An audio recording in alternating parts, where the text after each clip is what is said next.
Hello, Brentwood High School. I'm Rachel Alt. And I'm Morgan Yoder. Here's what's making news. It won't be a Merry Christmas for hundreds of families in East and Middle Tennessee this year. Deadly wildfires in late November destroyed over 700 homes and businesses in Gatlinburg, Tennessee. WBHS 9's Katie Hart traveled with one Brentwood family as they started the long process of rebuilding. Wildfires threatening popular resort towns in East Tennessee. Being more than 200 miles away, the Rutledge family had to rely on the media for updates on the fire and their home away from home.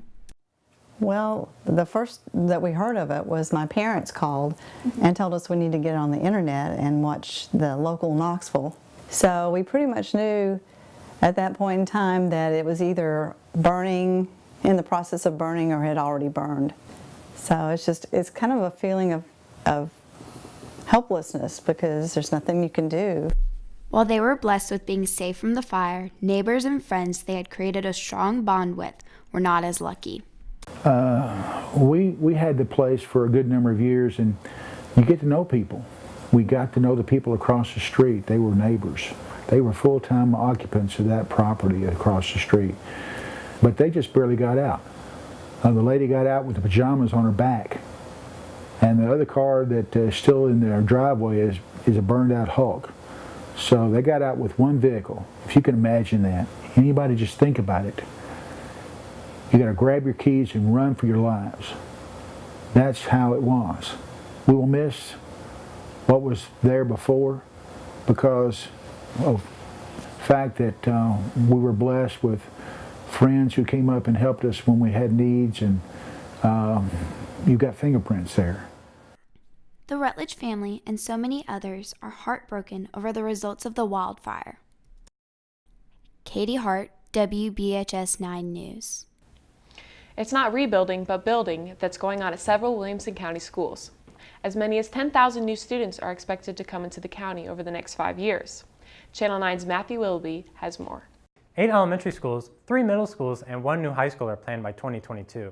And that doesn't include the $20 million renovation for schools like Brentwood and Franklin. For students at Brentwood High School, crowded hallways, classes in portables, and daily traffic jams have become an inconvenient reality. Luckily, Williamson County has plans for major change. We're dealing with some capacity issues. There are more students that are going to Brentwood Middle School and High School than we have room for. And the architects that we're working with say, don't invest more money in the existing school, you need to replace it.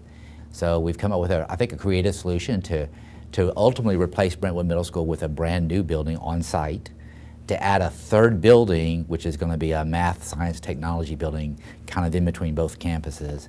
So it's going to be very similar to a college campus where you get the best of the best in that building. We think that more students should have the opportunity to get the same experiences that these students are. So we think adding the STEM building, making the renovations to our current building will enhance the school for the current students plus future students. The question arises of whether these changes are necessary, but for Brentwood sophomore Ashley Godley, the choice is obvious.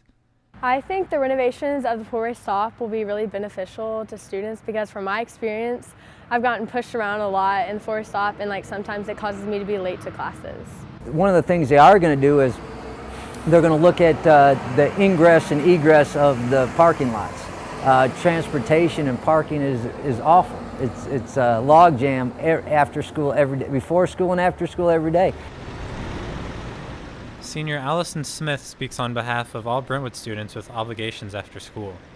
It's definitely worth upgrading our parking lots because people have a life, they have so many obligations after school, and it's hard just getting stuck in the parking lot when we have places to be.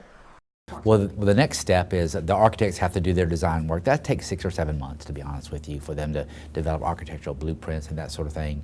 And then we still have to get funding from the county commission. So a lot of people don't understand that when we make decisions, we also have to go to another entity, another county governmental organization to say, okay, we need funding for this. Construction plans still need to be approved by county commissioners and the city of Brentwood.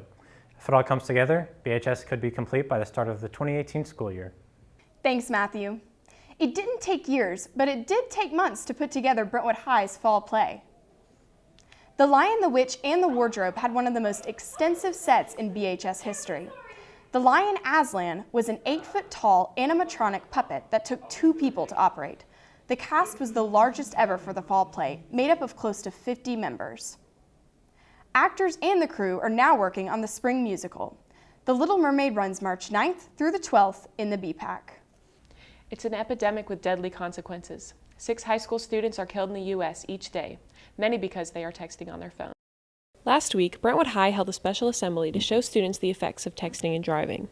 Well, we to put on this program, the Be in the Zone, Turn Off Your Phone for Brentwood High School, just because there are so many people these days that are in injury accidents or even fatal accidents for people who are guilty of distracted driving. So we wanted to put on a simulation where kids could actually see what would happen at a crash site to say, you know, it can happen to you.